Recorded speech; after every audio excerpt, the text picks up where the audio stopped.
તો રાજકોટમાં TRP game zone અગ્નિકાંડનો જે મામલો હતો, આ મામલામાં ક્રાઇમ બ્રાન્ચ દ્વારા બેંક ખાતાની તપાસ શરૂ કરવામાં આવી છે। ગેમ ઝોન ખાતે ઓનલાઈન માધ્યમથી કયા ખાતામાં રૂપિયા મેળવવામાં આવતા હતા? 2023માં આગ લાગ્યા બાદ પણ શા માટે ફાયર એનઓસી મેળવવામાં નહોતી આવી?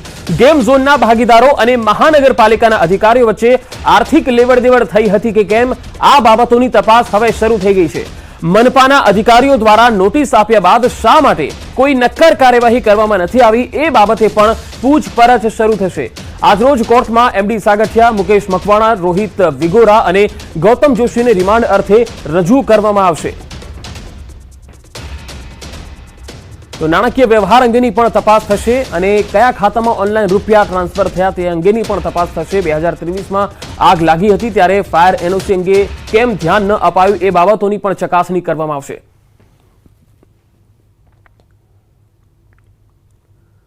આ જ વિષય પર વધુ માહિતી સાથે અંકિત પોપટ રાજકોટથી જોડાયા છે। અંકિત, જે ચારેય અધિકારીઓ છે જેમને આજે કોર્ટમાં રજૂ કરવાના છે, જેમને સસ્પેન્ડ કરાયા છે, હવે તેમના કોઈ બેંક એકાઉન્ટ જોવાશે ખરા કે પછી જે ગેમ ઝોનના સંચાલકો હતા એમના બેંક એકાઉન્ટ તપાસાશે?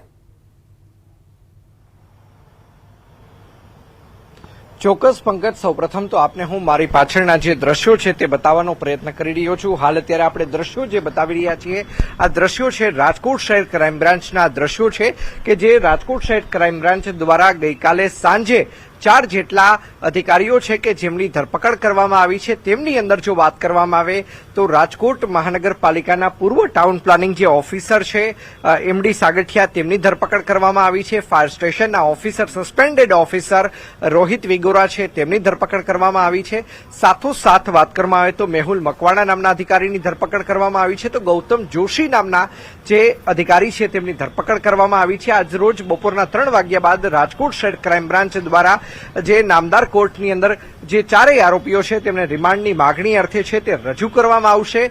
સાથોસાથ આપે જે વાત કહી તો રાજકોટ શહેર ક્રાઇમ બ્રાન્ચ દ્વારા હાલ અત્યારે ટીઆરપી ગેમ ઝોન ખાતે જે ઓનલાઈન માધ્યમથી જે પૈસા ખાસ કરીને લેવામાં આવતા હતા તે એકાઉન્ટ કોનું હતું તેની વિગત છે તે પણ હાલ અત્યારે ક્રાઇમ બ્રાન્ચ દ્વારા મેળવવામાં આવી છે।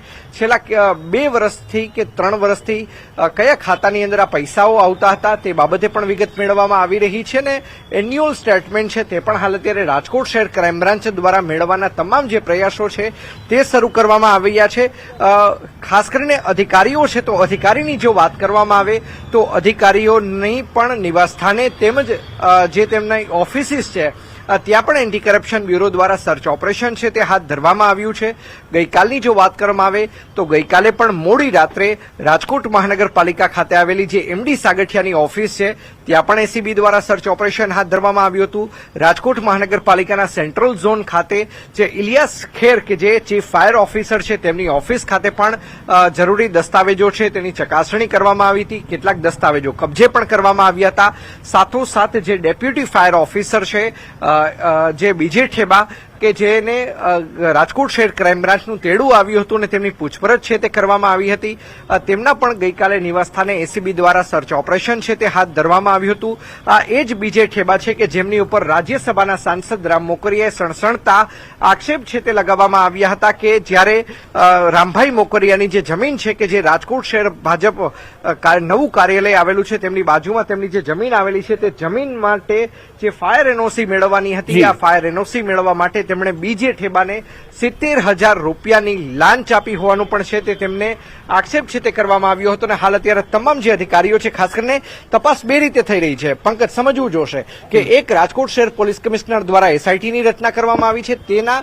જે એસઆઈટીની રચના કરવામાં આવી છે તે અંતર્ગત જે જવાબદાર અધિકારીઓ છે તેમની કઈ રીતે મિલીભગત છે તેની તપાસ કરવામાં આવી રહી છે, આર્થિક લેણદેણની તપાસ કરવામાં આવી રહી છે અને એસીબી દ્વારા આઈથી વધુ સંપત્તિ કેટલી છે તે બાબતે તપાસ કરવામાં આવી રહી છે। જી પંકજ। જી અંકિત, આભાર સમગ્ર માહિતી આપવા માટે।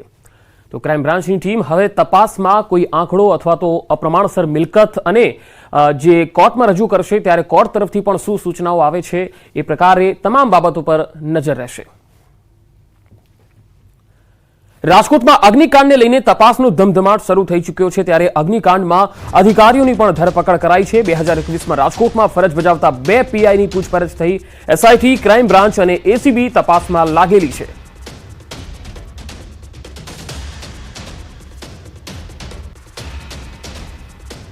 તો અગ્નિકાંડમાં અધિકારીઓની ધરપકડ થઈ છે. 4 જેટલા અધિકારીઓને પકડી લેવામાં આવ્યા છે. 2021માં રાજકોટમાં ફરજ બજાવતા 2 પીઆઈની પણ પૂછપરછ કરવામાં આવી રહી છે. એસઆઈટી અને ક્રાઇમ બ્રાન્ચ અને એસીબી તપાસ કરી રહી છે. તો અધિકારીઓની સંપત્તિની પણ તપાસ ચાલી રહી છે. સાગઠિયાની છેલ્લા કેટલાક સમયની કામગીરીની તપાસ થશે.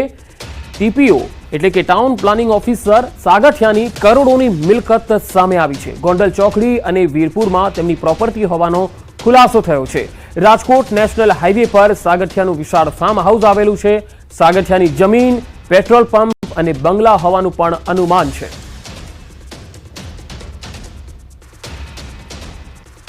તો બીજી તરફ ફાયર અધિકારી બીજે ઠેબાના ઘરે પણ એસીબીની ટીમ તપાસ કરી. ફાયર અધિકારીના ઘરે એસીબીએ તપાસ આદરી છે. ખોડિયારનગર ખાતેના રહેણાંક મકાને એમની ટીમ પહોંચી છે. એસીબીએ અધિકારીને ઘરે કરી ઝીણવટભરી તપાસ બાદ બીજે ઠેબાને ત્યાંથી એસીબીની ટીમ રવાના થઈ ગઈ છે. જોકે આ અંગે કોઈ ઠોસ વાત કે પછી એસીબી તરફથી શું કાર્યવાહી થઈ અને શું મળી આવ્યું છે તેને લઈને કોઈ ફોડ પાડ્યો નથી. સુરત અગ્નિકાંડ બાદ વીર નર્મદ યુનિવર્સિટીનો નિર્ણય. ફાયર સેફટી અને એનઓસીને લઈને આદેશ. સંલગ્ન કોલેજમાં સુવિધાને લઈ આદેશ કરાયો છે.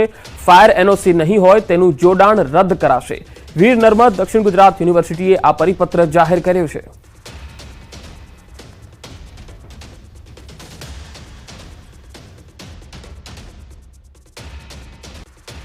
રાજકોટની ઘટના બાદ દક્ષિણ ગુજરાત યુનિવર્સિટીએ એક પરિપત્ર બહાર પાડ્યો છે કે દરેક કોલેજો, યુનિવર્સિટી સંલગ્ન જે કોલેજો છે એને એનઓસી અને ફાયર સેફટી છે, બીયુ છે, સીયુ છે, એ પ્રમાણની જે તમામ દસ્તાવેજો નહીં હશે તો એ બાબતે કોલેજોને યુનિવર્સિટીથી દૂર કરવામાં આવશે એવો એક પરિપત્ર કુલપતિએ બહાર પાડ્યો છે. આપણી સાથે કુલપતિ ડૉક્ટર કિશોરભાઈ ચાવડા છે, એમની સાથે વાત કરું. જે સાહેબ, પરિપત્ર બહાર પાડવામાં આવ્યો છે, એક મહત્વપૂર્ણ નિર્ણય, શું કહેશો?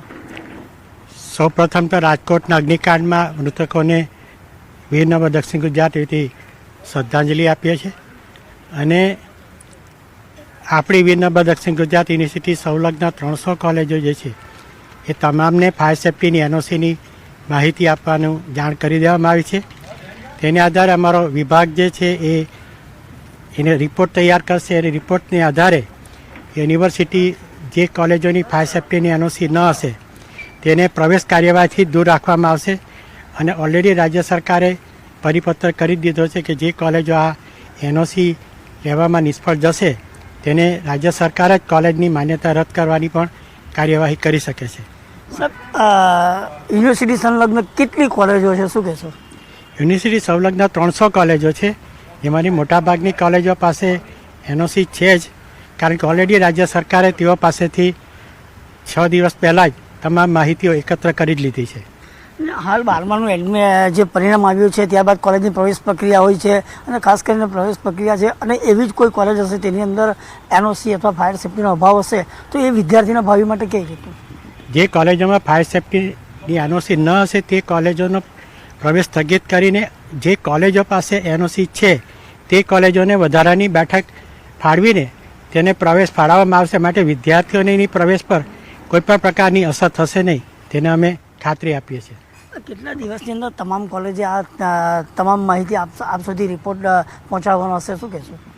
આ વીકના અંત સુધીની અંદર આ તમામ માહિતી અમારી પાસે આવી જનાર છે. તો આ તો કુલપતિ જણાવી રહ્યા છે કે જે કોલેજોને એનઓસી અને ફાયર સેફટીનો અભાવ હશે એવી કોલેજોને યુનિવર્સિટીથી દૂર રાખવામાં આવશે. અને રહી વાત 12માના વિદ્યાર્થીના જે પ્રવેશ હાલ ચાલી રહ્યા છે, પરંતુ એવી કોઈ કોલેજ જો આવશે ધ્યાન ઉપર અને હશે ફાયર સેફટીનો અભાવ તો એવો માટે બીજી અન્ય કોલેજોની અંદર પણ બેઠક વધારવાની વાતો હાલ કરી રહ્યા છે. કેમેરામેન ભરત બ્રહ્મભટ્ટ સાથે કેતન પટેલ, ન્યૂઝ 18 ગુજરાતી, સુરત. વડોદરાથી એક મહત્વપૂર્ણ ખબર આવી રહી છે. વડોદરામાં આગકાંડ બાદ તંત્ર એક્શનમાં આવી ગયું છે. સતત ત્રીજા દિવસે મનપાની કાર્યવાહી. 14 ટીમો 575 મિલકતો સીલ કરી. ફાયર એનઓસીને લઈને મનપાની કાર્યવાહી. Complex, college, tuition classes seal કરી દેવાયા. 22 જેટલી શાળાઓ પણ સીલ કરવામાં આવી છે. ફાયર એનઓસીને લઈને મહાનગરપાલિકાએ આ કાર્યવાહી હાથ ધરી છે. જેમની પાસે ફાયર એનઓસી નહીં હોય એવા કોઈ પણ સંસ્થાનો કે એકમોને સીલ કરવાની કાર્યવાહી કરવામાં આવી રહી છે.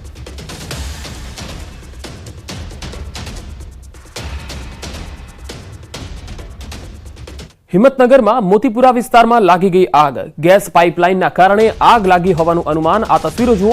ફાયર બ્રિગેડે આગ પર કાબુ મેળવી લીધો છે. આગને લઈને રોડ પર ટ્રાફિક જામ સર્જાયો હતો.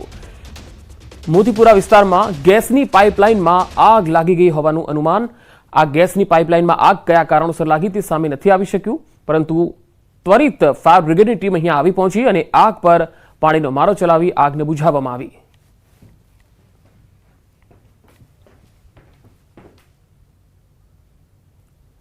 આગળ વધુ સમાચારો પર નજર કરીશું. હાલ રોકાઈશું એક બ્રેક માટે.